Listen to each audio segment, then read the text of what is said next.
Okay, Alex, it's a pleasure to have you back, man, especially before the end of this roller coaster year. How are you, dude? Hi, Victor. I'm doing fine, and I also hope that Brussels is doing fine and you're doing fine. Listen, Brussels is doing amazing. We're all very happy that this year is coming to a close. We're all getting our, bucket lists ready. We're making New Year's resolutions, and we're not alone in this. Because the European Union is also making New Year's resolutions. And those New Year's resolutions are basically a bunch of, pieces of legislation that are going to come out next year. And that is the topic for today.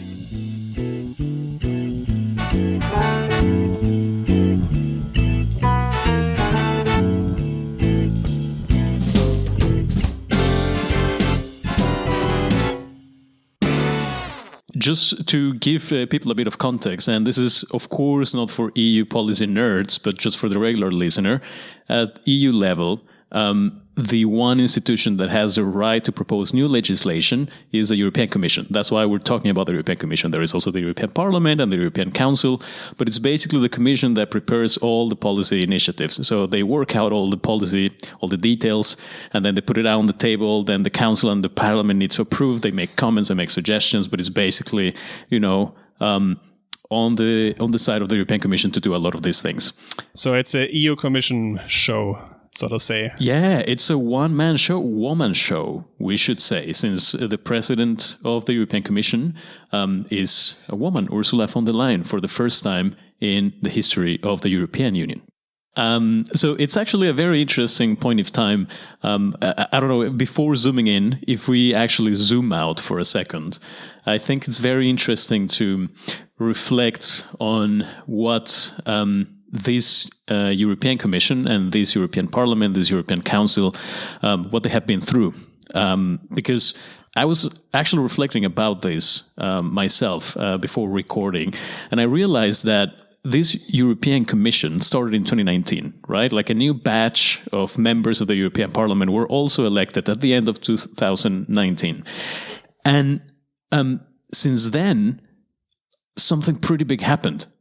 A bloody pandemic happened, right? So, and in the meantime, both the European Commission and the European Parliament and the European Council, they had to negotiate a huge budget because that's how the EU works. So, every 7 years, all the countries, they chip in a little bit of money or a lot of money into a sort of common pot that it's going to be their common budget for the next 7 years.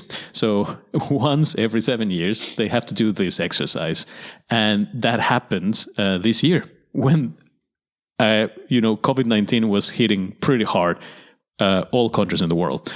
So I was reflecting and I realized that probably 2021 is going to be sort of like the first, quote unquote, normal year for this European Commission and this European Parliament, where they will actually, hopefully, be able to focus on legislation.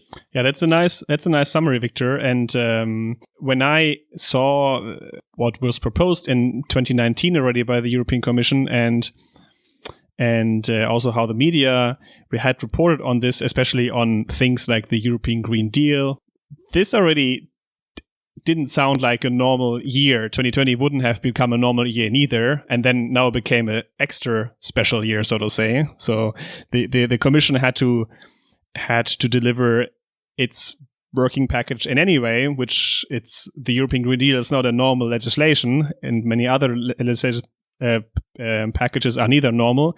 And on top, we have the pandemic. Even next year will not be a normal year, so to say. I think the battles that will be fought by the European Commission and also with the European Commission on the European level about many things, they will be far from normal, talking about the topics, but also about the quantity of things they are proposing. So a lot of controversy I expect here. And that's great because normal is boring. Yeah, that's true. So I think we're gonna have a rather exciting year ahead. Let me just go back to the start. I think a good way to start, thinking about what's going to happen next year is just to have a broad look at how the Commission is structuring this work. So the current European Commission, which was selected for the period 2019-2024, has basically 6 broad priorities, 6 political/policy priorities for the next 4 years.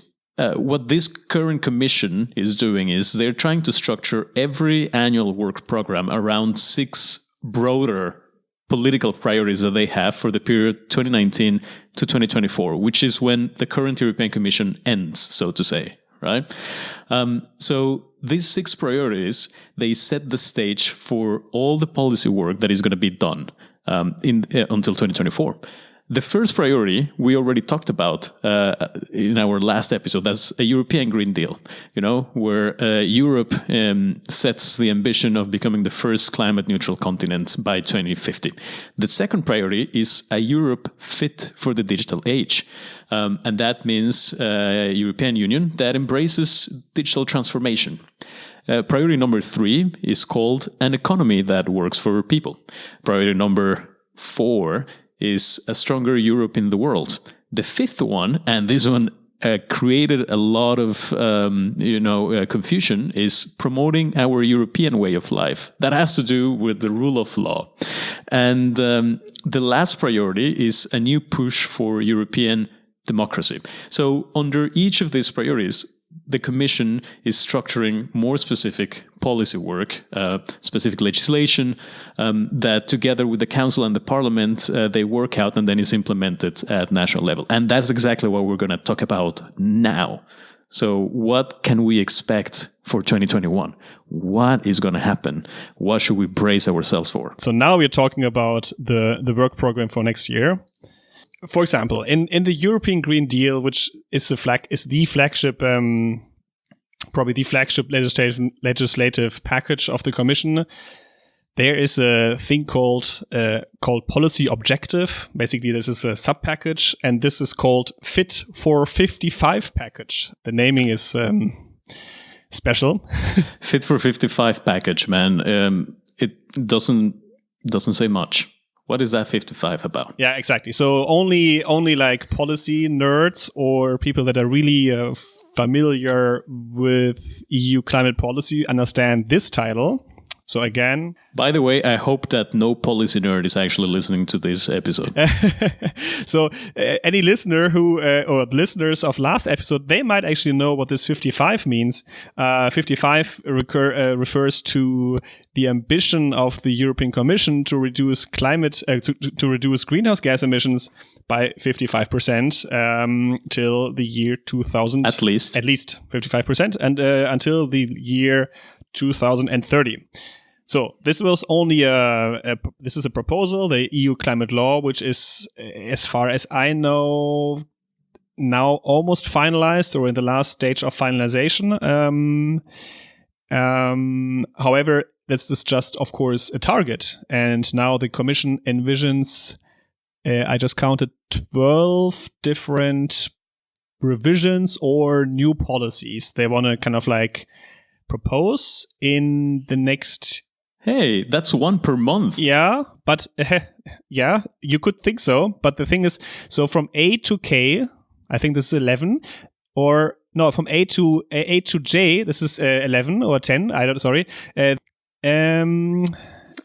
Till in the second quarter of 2021, and then 2 of them in the last quarter. So anyway, not important when. My point, but just being is, so they will have a lot of work to do, because most of these proposals, they are very technical. They talk about the emission trading system, energy taxation, things like the carbon border adjustment, which are something new. It's going to be a trade policy related thing. So I'm just naming 2, 3 here.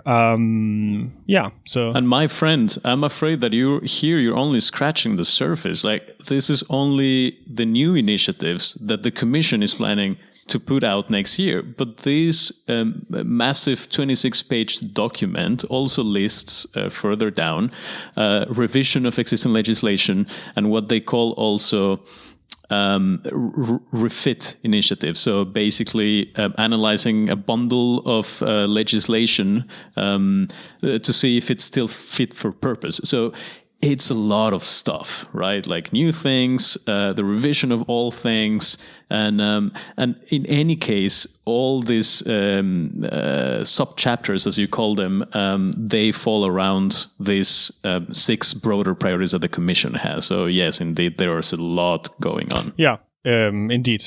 I think one interesting way to look at this, because it's indeed, I believe, a lot of information. I am pretty sure that a lot of people working in the European Commission struggle with this document themselves. Right? Like, it's not easy to put together, and it's definitely not easy to understand, and to make sense of it. It's a lot. But one interesting way, I think, to look at it is, what you did is thinking about how the year is going to unfold. So, you were talking about quarters. So if you divide the year in 4 equal pieces, then that's something that the Commission likes to do. So they say, okay, we cannot give you a specific date, but in quarter 2, meaning somewhere between April and June, we're going to do A, B, C, and D, right? And I think that's interesting, because for us mere mortals, time seems to be linear. So if we think of, okay, January 2021, what's going to happen then? You know, what's going to happen during spring? What's going to happen during summer? Then how about autumn and then winter? Then we can get I think a clearer picture of what's going to happen. And if you agree with me, maybe we can tackle this big monster that way. Sounds good. Go ahead, Victor. All right. What is on your plate in quarter 1? Do you have something nice? I wish it were my plate. Unfortunately, I just eat a little bit from it. Yeah, okay, that's fair enough. But do you have some nice starter? Yes. Maybe we can structure it around a menu. So what is your starter? I like that. I like that idea very much. Okay, so the starter is unfortunately not tangible, because the first quarter is going to be heavily focused on digitalization and artificial intelligence, which, if you ask me, sounds pretty exciting. But there are a few things that the Commission is aiming for in quarter 1. And of course, it's not only about digitalization and artificial intelligence. Here I am being a bit reductionist, but that is something that at least sticks out, in my opinion, because at the beginning of the year, one of the things that the Commission is going to do is it's going to set digital targets for 2030. So it will be a sort of a roadmap with some goals in a number of areas that span from connectivity to skills to advanced technologies, artificial intelligence, the provision of digital public services, etc., etc. So that's one big thing. They're also going to publish a legislative initiative that will try to ensure that artificial intelligence is safe, that it complies with current law, that is in line with EU fundamental rights, blah, blah, blah. So these two things are pretty big for quarter 1. And then on top of that, the Commission will also try to introduce a common charger for mobile phones and similar devices, such as laptops. So that's not necessarily digital, that's actually quite physical. But it's something that has made quite some noise, because imagine, right now, what phone do you have? I have an Android, a Samsung. You have an Android. Well, I have now for a few months an iPhone, and we are very much aware that chargers are not the same, right? Like if I have an iPhone and I forget my charger at home and I go to your place for a couple of beers and then I run out of battery, you will not be able to lend me your Android charger, right? Although I have to say that I think the Commission is a bit behind the time, because looking at the market right now, the situation is already so much better than it used to be like 10 years ago. So, and even the newest iPhone now have, I think, a similar charger as the newest Android. So I think, yeah, I like that initiative, but I'm not sure. I think this initiative would have been very en point, so to say, like 10 years ago. Right. Yeah. let's see think that's whether this will make the biggest difference now for 2021, or other things on the menu might be more tasty. It's fair criticism. I'm not particularly excited about that initiative, and you're not the first person to criticize this to an extent. But I think you're absolutely right. It's a bit late, and it also doesn't really fix the real problem, right? I think probably there are a lot of other things that are more important. Probably looking inside the devices themselves and making sure that they are standardized around the world could be more important. But anyways, it's a starter. Repairable, for example, repairability. And, that's coming later on, though. Oh yeah, so you have you have dessert. Yeah, that's great. You're on fire, dude. Indeed. So, what comes after the starter? Is it the main dish, or am I being too quick? No, let's do the main dish. I think quarter two looks for me, after having a look at this work program, looks for me as the main dish. And I'm looking again like at the big European Green Deal package, and most of the initiatives there are quarter two. So before summer, many of these proposals are legislative proposals, so they actually will have an impact. And, because often the Commission also puts out non-legislative proposals, things like communications or other documents which are per se not irrelevant, but they don't have an immediate effect on the world, while a legislative proposal could be actually transformed to a regulation or to a directive later on, and this will have actual real-world impacts that are much more tangible. That's correct. Yeah, thanks, Victor, for checking on my EU basic EU law knowledge. Oh my God, who would have ever thought a Mexican checking German's homework on the EU? Well, I mean, who knows? Huh? No, but just to wrap this up here, I already talked about the Fit for 55 package. This also is the first block here in this document. Then it's about circular economy. I think you know bits about this, but actually this comes in quarter four, so I'm not mentioning this here. But in the 55 package, just one thing I see like really big blocks. So I mentioned them already before, but the ETS, the emission trading system, the carbon border adjustment mechanism, which is something where the Commission wants to make importers pay some kind of like tariff in how, depending on how much. Yeah, just say it. It's you want to say tax. You want to say tax, except we're not allowed to call it a tax. It's tax like depending on how much carbon the product have. So they want to kind of like harm those that import to the European Union, those products that have a lot of carbon inside. So, but yeah, for example, steel could be products. But I don't want to go into details here. Maybe we can tackle this thing in a different episode. Then there is the energy tax directive. Energy taxes is a big issue. Hasn't been really tackled. Or has the Commission tried to tackle this thing, I think 10 years ago or so, and they really failed to set up like a good energy tax system. And the current energy tax system in Europe is really not fit for kind of like the 21st century and for reaching the goals. So my point is that, these are all topics that are extremely controversial, because there's so much money involved into these things. So I'm really expecting a very politically hot autumn. All the stakeholders will, of course, read the proposals, but then, this will be then, of course, discussed in Parliament and in the European Council. And then the lobbyists will, of course, go and try to influence these things. So I think in the second half of 2021, after these proposals are out, we will see a lot of debate on these topics. And I'm looking forward to that. Absolutely.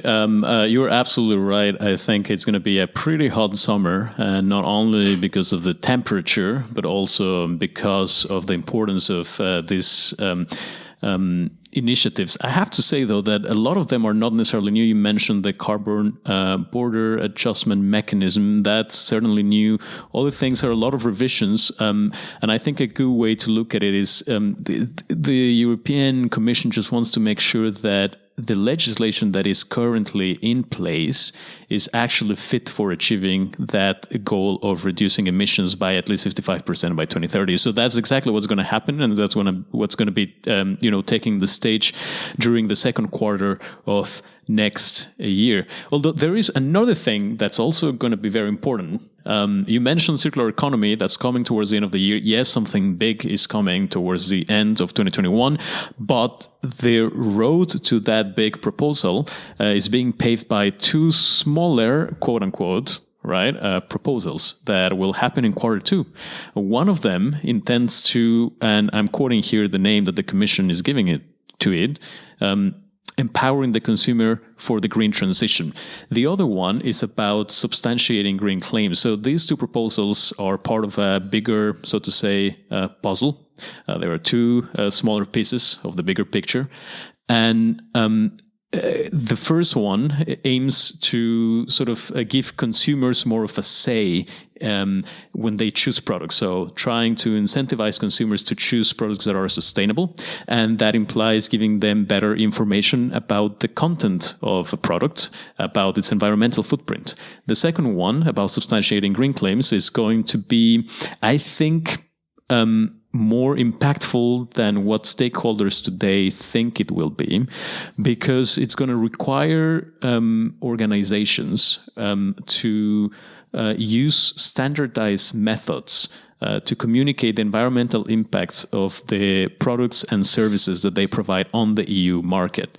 And that means that, they will not be able anymore to use whatever label or logo or method that they think is correct. They are going to have to use a standard method. What exactly that method will imply? Well, we have some clues about that. It would be a bit boring to go into detail there, but let's just say that it's gonna be one method to rule them all. So interesting. That's going to be pretty interesting. But of course, it's a bit overshadowed by all these revisions and new initiatives that are aiming directly at making sure that we reach that 55% emission reduction target.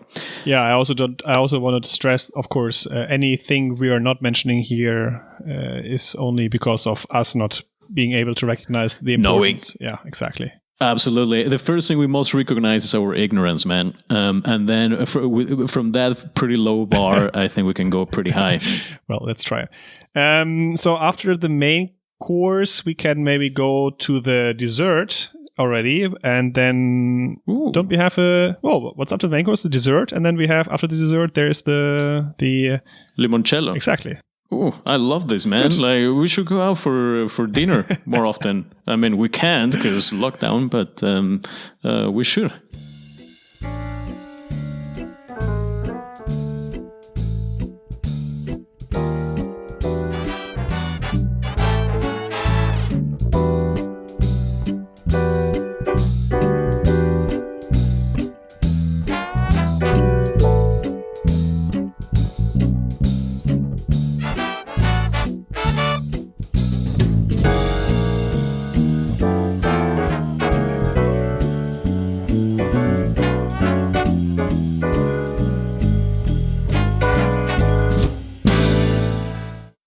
Okay, Victor. So now we are already at the dessert, which means fall, which means quarter three. Do you have anything interesting on the menu? I have something pretty sweet for you, man. Something that I think is going to steal the show in quarter three. And we must remember that quarter three dovetails with the summer break to an extent. So, a lot of people are on holidays, but a lot of people are also working pretty hard on stuff like the Data Act.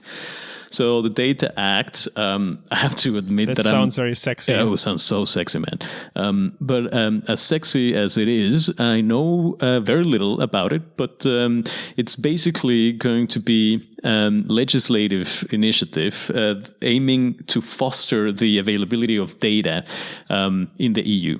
So it's going to be this massive regulation to sort of like increase data sharing in a safe way, of course, so that, and I'm going to use here some EU jargon, but to make sure that the European Union embraces the power of data, and transitions towards a digital society and a digital single market. So it's basically making sure that the right rules are in place so that people, organizations are encouraged to share data, and that data can be used in a responsible way to encourage the digital economy. Okay. So I think that's going to be pretty big, but I dare you to defer. Sounds for me still a bit unclear, but I think maybe in a half a year we know more about it. Well, that's only because I don't know much about it myself, but I think there's been a lot of fuss about this thing. No, also Q3 also has actually some interesting stuff about sustainable and smart mobility, as they call it. It's also part of the broader European Green Deal initiative, and actually there are 2 revisions that concern railway. So one is called the revision of the Directive on Intelligent Transport Systems, including a multimodal ticketing initiative, which is something very interesting. I want one. There's also a rail corridor initiative to be proposed with rail freight. So this is all part again of the Green Deal, in which the Commission tries, of course, to strengthen the EU railway network. I think, that would be my little contribution for the third quarter. Well, not little. I think that's pretty important, man.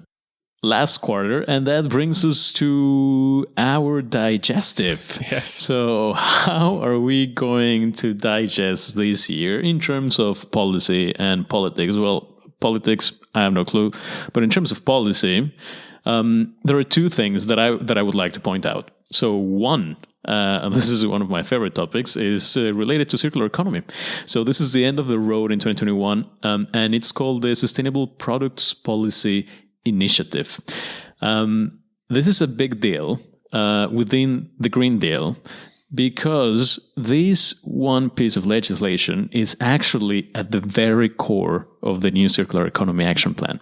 So this is the piece of legislation aiming at making sure that all the products, and to the extent possible services, placed on the EU market are actually sustainable by design, ideally. So it's an ambitious piece of legislation that will set sustainability principles for different product categories. So very broad, very horizontal, but it's a start. And from there, the European Commission is planning to set sustainability principles for different product value chains.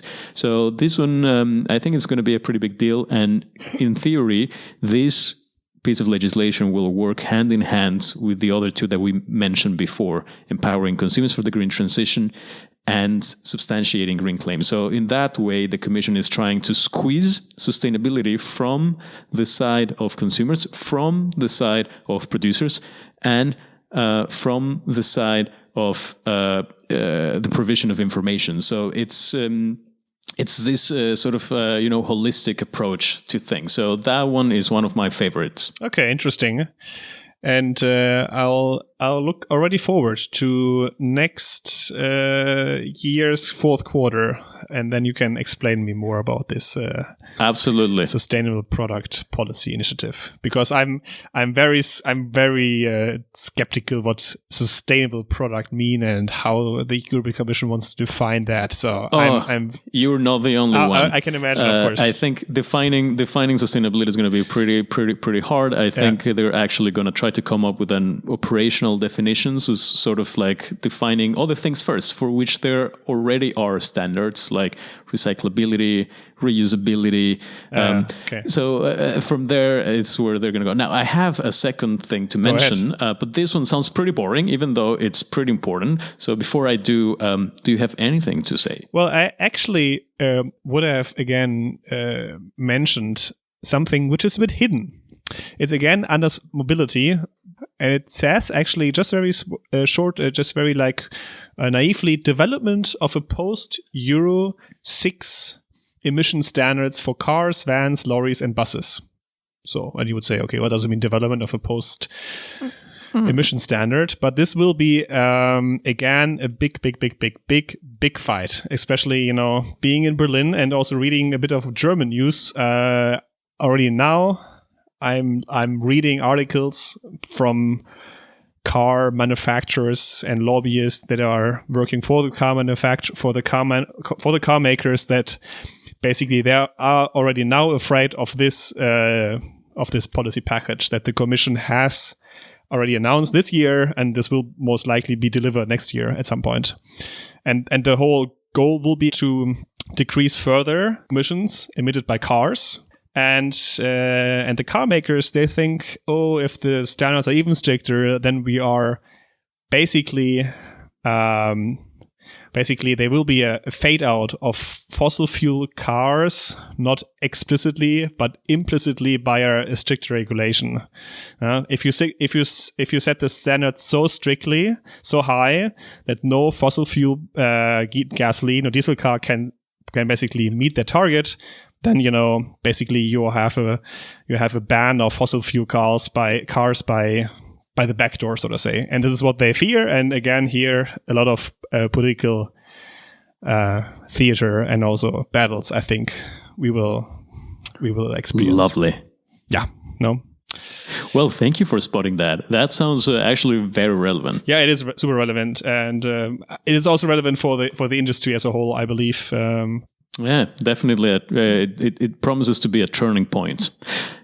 Now, what I'm going to say next is going to be a bunch of trash. And that's for good reason, because I'm talking about the revision of the packaging and packaging waste directive. So here we're talking about waste, we're talking about trash, we're talking about packaging, and this is massive.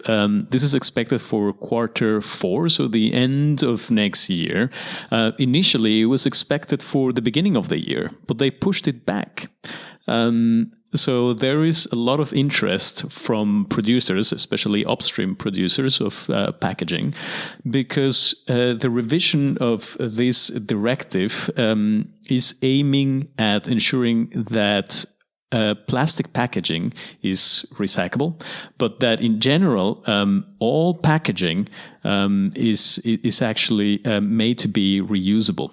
So among other things, this revision of legislation will introduce an enforceable definition of recyclable packaging. It will also restrict the use of some packaging materials to only some applications, and it will also try to reduce the complexity of the materials used for packaging, especially when it comes to plastics. And it will set some recycled content targets for specific packaging formats. So this is very interesting. There is also talk in the town that they might, in this revision, try to establish also a common color code scheme for trash bags around Europe, so that the colors are the same. So, if I live in Belgium and I put my cardboard and paper into a yellow bag, and then I pay you a visit in Berlin, I can keep on doing the same, and I don't get confused because it's the same rule. It's the same everywhere. Interesting. Yeah. I told you it wasn't precisely exciting, but it's actually very, very important. Tackling waste, making sure that there is no waste produced in the first place. That's the aim of the Circular Economy Action Plan. But of course, we cannot avoid producing some waste, right? So that's another issue that the European Commission is very interested in tackling. Great, yeah. And with that, we close the loop. And I think, I don't know about you, dude, but I would be up for some actual digestive. Maybe before we close, I just want to mention that, or just say again that we have been mostly citing basically packages from the Green Deal initiative, or from the Green Deal box. There are many more and I guess equally important initiatives. So everybody from these areas don't think that we are not taking care, that we're not think that these are important either. You don't matter. For example, just something here I find super interesting. It's also they want to propose a so-called European health data space, whatever this is in the Q4 of 2021. Sounds very interesting. Also a bit scary maybe, but I think that's related to actually the Data Act. Because it's the first time I'm reading that, but so just as a little kind of like extra package from the promoting our European way of life box. But I agree with you. I think we probably skipped most of the non-green proposals, but we also touched upon a few pieces of legislation on digitalization. But I don't think.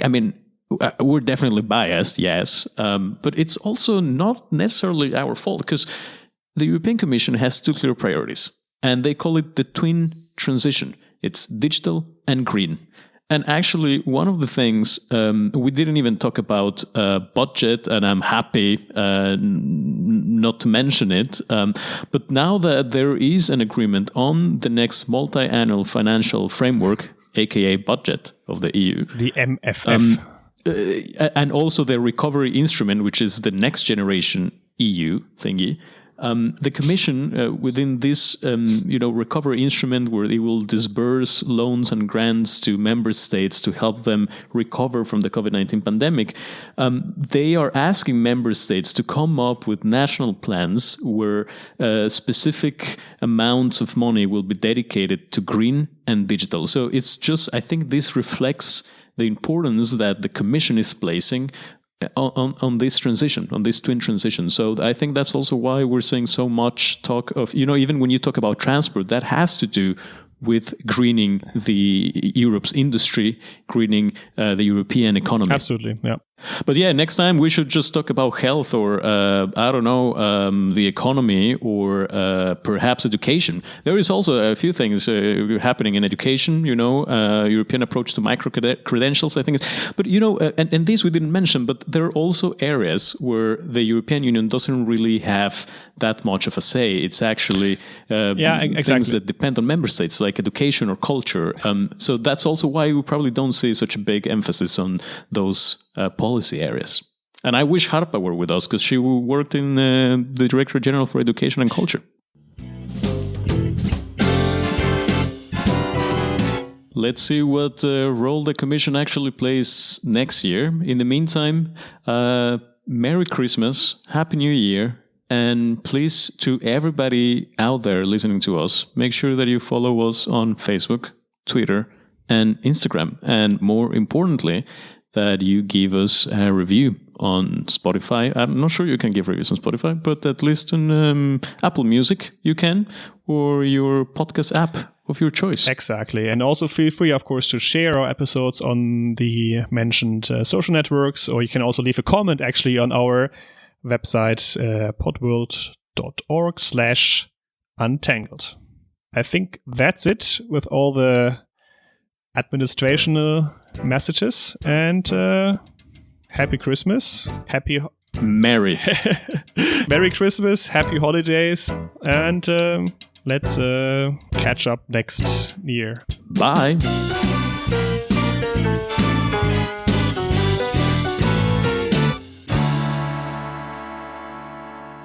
Feliz Navidad, Feliz Navidad. We never sing that song in Mexico, guys. I'm sorry to disappoint.